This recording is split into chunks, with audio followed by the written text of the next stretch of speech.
What's going on? Welcome. Thanks for checking out this video.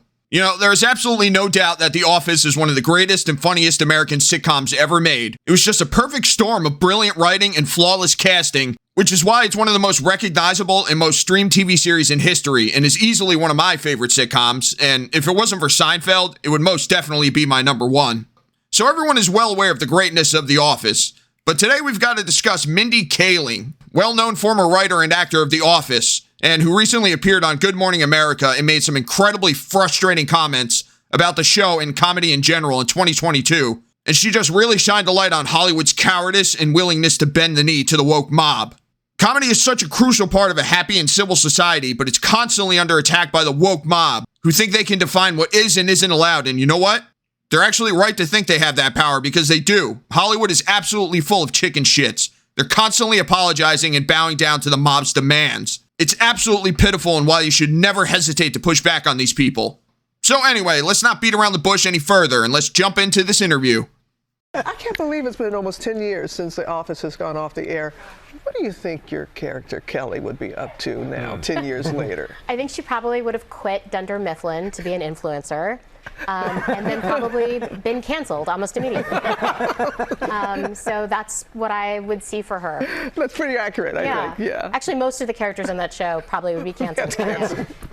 You know, it's actually pretty funny and spot on when she says what she thinks Kelly would be up to nowadays. You know, I definitely agree that she would probably quit Dunder Mifflin to become an influencer. One of the great things about The Office, by the way, a whole new generation of fans are getting into it now. We were just talking about your kids a moment ago. At what point do you introduce them to the series? Still a little young, right? I kind of think maybe never. That show is so Really? inappropriate now. I mean, You know, I usually don't like to tell people how to raise their kids, and I'm assuming her kids are really young. I mean, I just don't like that she thinks her kids should never watch The Office. I mean, come on. Give her kids a chance to actually develop a sense of humor, as opposed to growing into these mindless NPCs that think everything is offensive. They're already fighting an uphill battle growing up in a shithole like Los Angeles. I can't even imagine raising kids in that city. we always talk about the writers who I'm still in touch with now. We talk about how so much of that show we probably couldn't make now. Tastes have changed, and honestly, what offends people has changed so much now. Now you can see what I meant by frustrating. You know, she says the show is too inappropriate to be made today because she claims that people's tastes have changed, and I just completely disagree with that statement.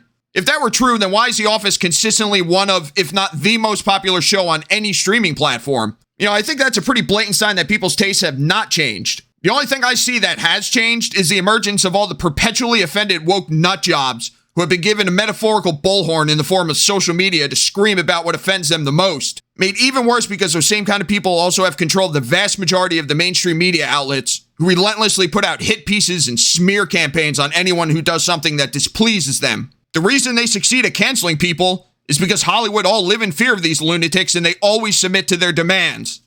And so I think that actually it's one of the reasons why the show is popular, because people feel like there's something kind of fearless about it or taboo that it talks about on the show. So, I mean, I think when they're teenagers, they'll probably want to. It seems like a 15-year-old boy is the biggest fan of The Office right now.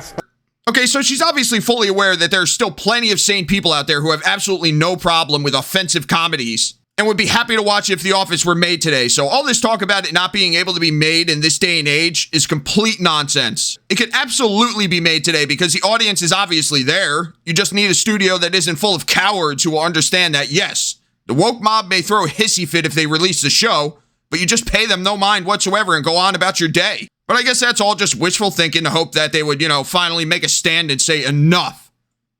I had a 15-year-old girl who spent all of COVID watching The Office again and again and again and again. I'm sure that was great for you. That's right. Yeah. It made me feel like a real failed parent right now. Ah, okay, I see. So he thinks he's a failed parent because his daughter actually has a sense of humor. Nothing less than I'd expect from a mainstream media news anchor. So anyway, that's about it. Mindy Kaling accidentally exposes Hollywood's cowardice. You know, it's such a damn shame. We need comedies like The Office now more than ever, because people need to be offended once in a while. They need to watch something that makes them feel uncomfortable, but also at the same time making them laugh at all the absurdity. You know, people would be a hell of a lot less tense and uptight if we had more comedies like this. So anyway, that's it. Let me know what you think of this in the comments down below. Please like and share the video, and consider subscribing if you enjoy my content. And I'll catch you all later.